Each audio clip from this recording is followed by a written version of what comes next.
wasn't that amazing to be able to sing together? It really was.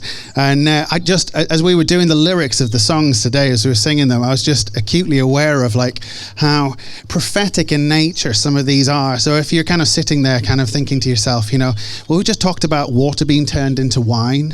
If you're reading it and the lyrics to the second song, He is faithful, I have heard a sound, and you're thinking to yourself, I don't think I have. If you then, you're getting to the last verse and it says, I see the King of Glory coming on the clouds. Again, these are all statements of faith, stuff that's yet to happen, stuff that's yet to come into being. But the Bible tells us both a beginning and an end.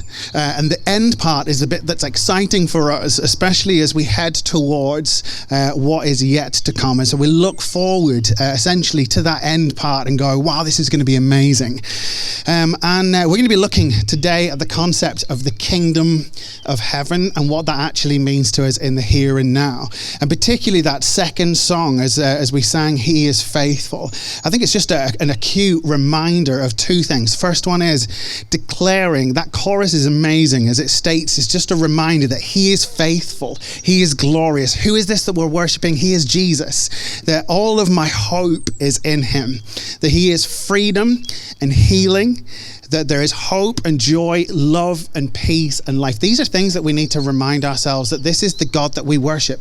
That all of these things are completely within His abilities. And as we remind ourselves of this, the God that we worship, that as we begin to focus our eyes on Him, that actually the stuff that we deal with in the day-to-day, the stuff that honestly feels like it's swallowing us, seems to have less power over us because I'm worshiping a God that is greater than. And these are the reasons we sung this. It's like straight up like proclamation. We're just saying, I don't necessarily feel this right now. And that's half the thing of when you sing a song like this is like, I don't feel it, but I'm going to proclaim it because I know that it's true because the Bible tells me so.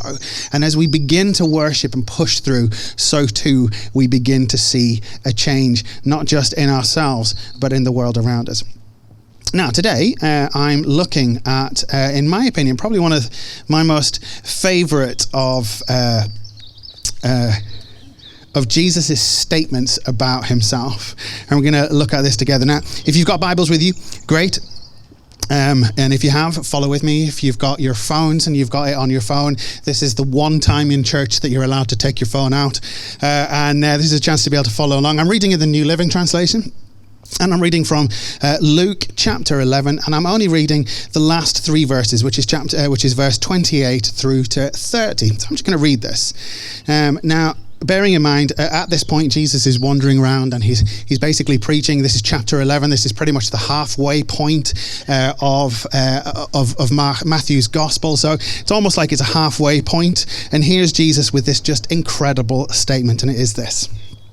Then Jesus said, "Come to me, all who are weary and carry heavy burdens, and I will give you rest. Take my yoke upon you. Let me teach you, because I am humble and gentle at heart, and you will find rest for your souls. For my yoke is easy to bear, and the burden I give you is light." Okay, I love this. And I'm going to explain why in a moment. I'm going to start off, first of all, just by pointing out the obvious. The world around us tells us that the thing that we need to pursue, and I would probably argue this is the greatest lie, not just of our generation, but of pretty much any people group anywhere, and that's this. The greatest lie that the devil has, if you like, is this. The pursuit of the good life. The pursuit of the good life. Imagine that as the kingdom that they're putting forward through advertisement, through everything else is, if I buy this, I will be happy. If I go on this holiday and I go to this destination, I will be happy. In my next click on my Amazon Prime account, this will give me happiness. In fact, we keep going through this. It goes through everything. We've got this ideal in our head as to what the best is. It's when I own that car, I will be happy. When I live in that type of a house, I will be happy. When I've got kids, I'll be happy. When my kids are succeeding in life, I will be happy. And so there's always the next, once I've got, then I will be happy. And that's been peddled for decades. But to be fair, you just turn on your telly and it's there. You pick up a magazine, it's there. You flick through your news feed, it's there. If it's Instagram, you're looking at all of your friends and those amazing pictures they put of the food, and you're like, I need to eat that, you know? And we see the pictures of their holidays and you go, I need to go there. And it's like, if I have, then I will be happy. But the problem is that once we've bought that, and if we're honest, for those of you that shop online, you know, I'm so excited. I click, I'm going to buy that, and I'm so excited for it to arrive. And then I open it out of the package and I'm like, yes. And then it's probably going to stay where I've left it because I'm now interested in the next buy. It's true, isn't it? We do it even in the supermarkets as we go around, or you see an item of clothing in your favorite shop and you're so excited to own it. And in the thought process is, once I own this, I will be happy. But then I get home and I put it on, I'm like, yeah, I look pretty much as I imagined I would. You know, it's true, isn't it? So this is a concept of, and this is, if you imagine, this is the kingdom that we're pursuing, and Jesus has got a completely different kingdom that he's inviting us to join him in, and this is what he's talking about here. You see, because the truth is that the happiness that we're told that we will have is always just over the next hill. So you're always running. The happiness that you're desiring is just in that next click.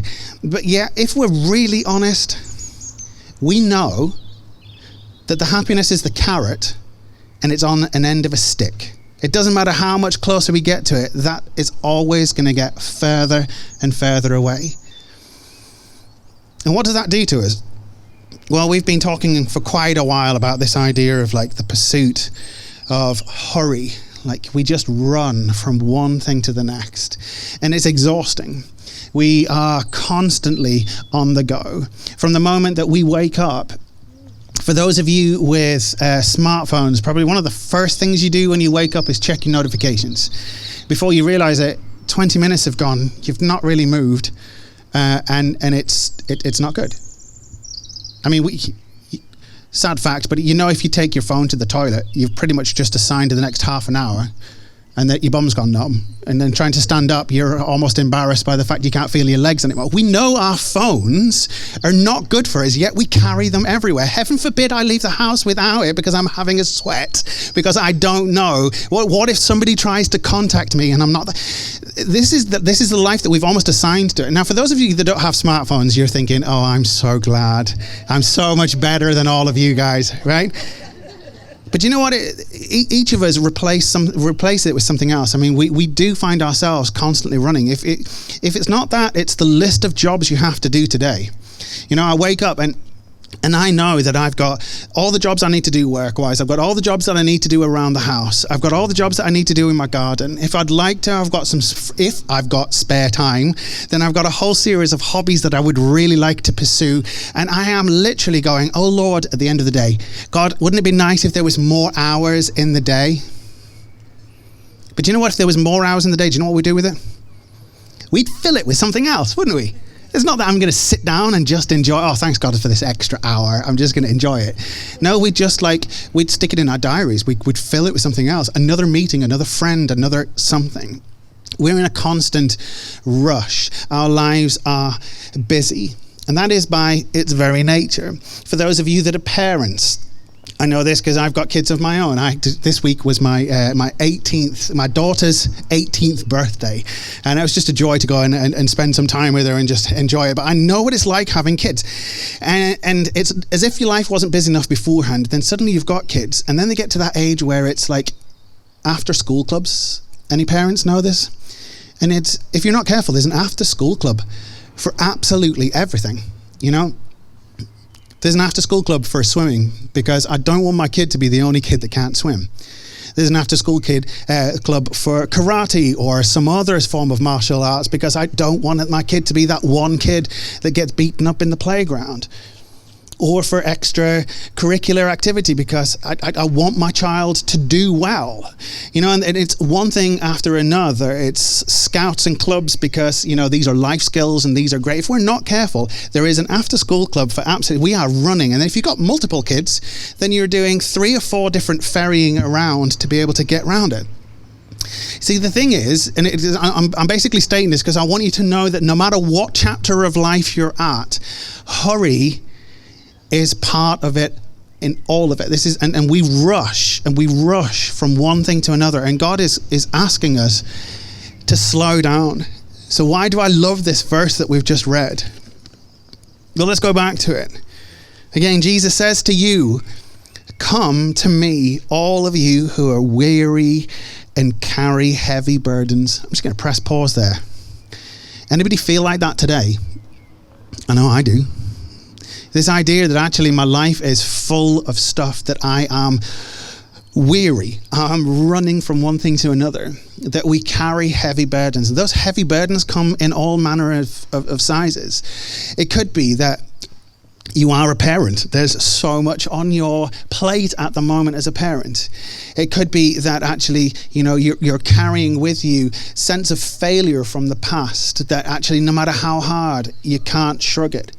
It might be that you're carrying with you a sickness that you're having to deal with, or a loved one that is carrying it, and that sense of just feeling that your heart is constantly churning.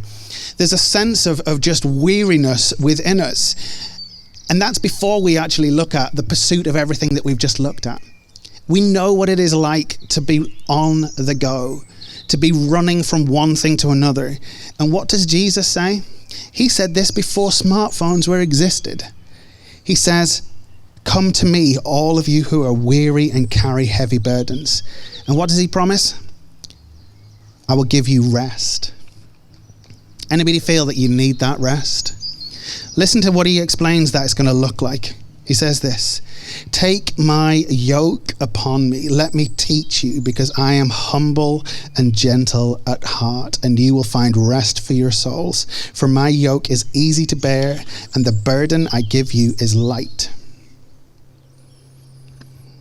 And you hear that and you say, I'm sorry, you want to give me more, isn't it?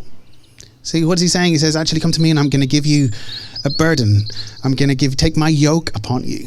And our gut reaction when we hear this is, Phil, if I'm honest, Phil, I want a holiday. I want a rest. I want a break. This idea that actually, God, you're going to give me something. Well, in order for us to be able to understand this, we've got to go back in time. So come with me if you would. Back in first century Judaism, or it was Palestine, you had this incredible thing that actually there were teachers all the time who were teaching the law, which is teaching the old scriptures and helping people to be able to apply it. And these people were called rabbis. And if you'd have met Jesus back at that time, you'd have referenced him as a rabbi. Now, before I go any further, before you shoot me and say, well, Jesus is way more than a rabbi, I absolutely agree. He is the Son of God. He is God incarnate. But as if you'd have met him in the day, before you'd have actually realized who he was, you would have associated him as a rabbi, somebody who went around teaching. So that's the first thing is, Jesus spends the first majority of his 3 years, only 3 years, he achieved so much more in 3 years than any living man has. And in those 3 years, he teaches and gives such an incredible amount of teaching that 2,000 years later, we're still dipping into his teaching. Okay, that's worth noting. And as he taught, he would teach people how to be able to live. Now, again, the word yoke to us today in our day and age means something which it didn't. Well, it did mean that back then. But if I say yoke, most people think of an egg, isn't it? Now, I've got chickens. Just wanted to drop that into conversation. I've got 4 wonderful chickens, and And they give us eggs. And actually, my 4 chickens on average give me 4 eggs a day. That's a lot of eggs to get through every day. So I'm not constantly giving away eggs. If you ever fancy some free eggs, give me a shout. I've probably got a few. Anyways, but yeah, so we know essentially an egg is in 3 parts, isn't it? We've got the shell on the outside, you've got the white, and then you've got the yolk. So when we talk of a yolk, that's what we think of. It's not what he meant. A yolk is an agrarian term, meaning agricultural term. And a yoke is something that would essentially connect 2 animals together. More often than not, it would be an ox, and that those 2 oxes would be connected, and then behind them would be a plow, and that would turn the earth. Occasionally it might be donkeys, or it can also be horses, but more often than not, because of just the sturdiness, it's an ox.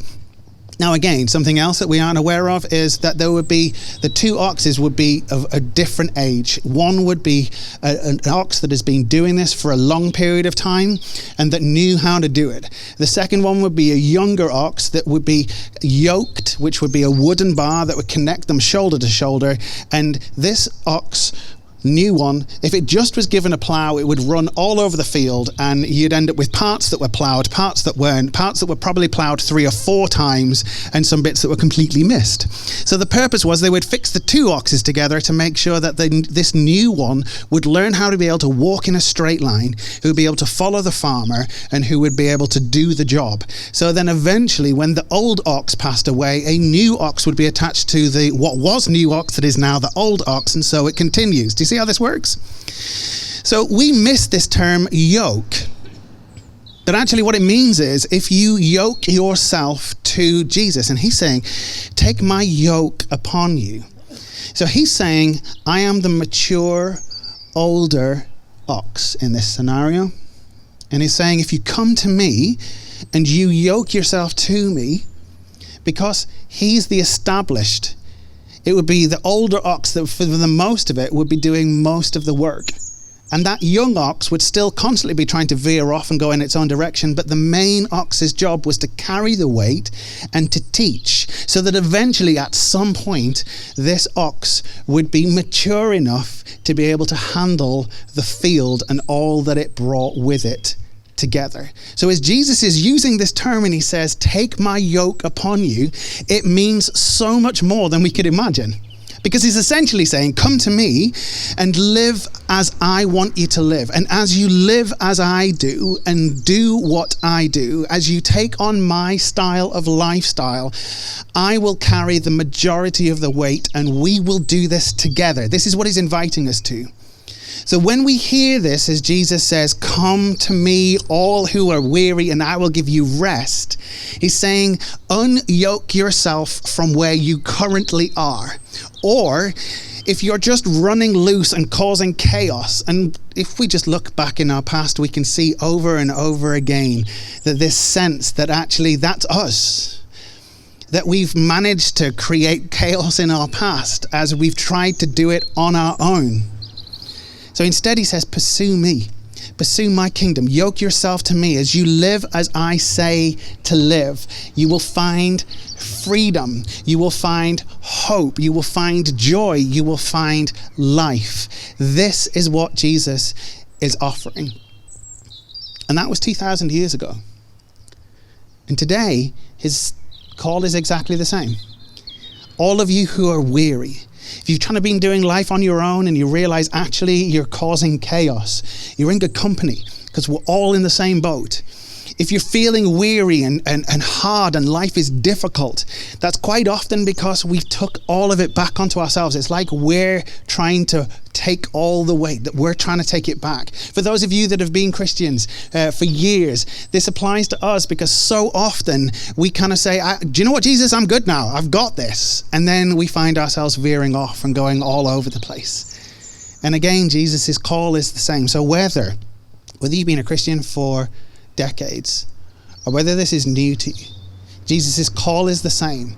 As he says, come to me, all of you who are weary. He's saying to you today, come to me because I will give you rest.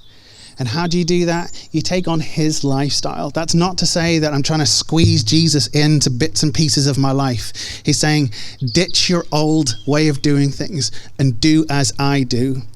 And I think that's one of the greatest things that we somehow in the Western church has lost hold of. And that's this, that somehow I think I've got my life and I go to church. I've got my life and I call myself a Christian. I've got my life and my things and the things that I'm pursuing and the stuff that I've got, and it's great. And I'm then trying to fit Jesus into the little spaces in between. And then as I start to try and live out my quiet times and all these other stuff, I can't, because I've got no more space. And what Jesus is actually saying is, live as I do. He's offering a lifestyle that will bring with it freedom and hope, and one that is actually easier if I make him the head and not myself. And instead of pursuing the things that the world around tells me I need to, instead if I pursue him and the things that he has. This is the truth that Jesus is offering. And I want to encourage you today to do something about that. We're finishing this sermon now, and I'm just going to create a bit of space just for you to do business with God. If you've been a Christian for years and actually you're feeling that actually as I've been speaking, this is for you, I just want to encourage you just to do business with God now. Don't wait until you get home, because, well, then the roast will get in the way, or whatever else it is that you got planned for this afternoon, your barbecue with friends or whatever it is. I want to encourage you to do it now. And as you do, I want you to say, actually, Jesus, I need you. I want to meet you. And say, you know, if you recognize that you've tried to take the reins back and do life your own way, just a chance for you to say, God, I'm sorry. And invite him back into your life again. Maybe you've never made this decision. Maybe this is completely new and you're listening going, wow, I wasn't expecting that, Phil. Then I want to encourage you just to ask God, be bold and say, Lord, I'm weary. I need rest. And what you're saying is only just starting to make sense, but Lord, make it real in my life. And as you do, expect God to begin that journey with you. And we often talk about this term of Jesus wants to be your Lord and your Savior. He wants to save you from the mess you're in. He wants to save you and bring you into his kingdom. But that's not enough. He also wants to be your Lord, which means that actually he's the one in charge. I'm no longer running after my own stuff, but I'm actually making you the one in charge. So here's a chance just for you to, in your own words, in the silence, I'm going to give you a couple of minutes, and then I'm going to pray, and then I'm going to hand over to Nikki and the band, who are going to lead us in our last song of proclamation. Let's do this together.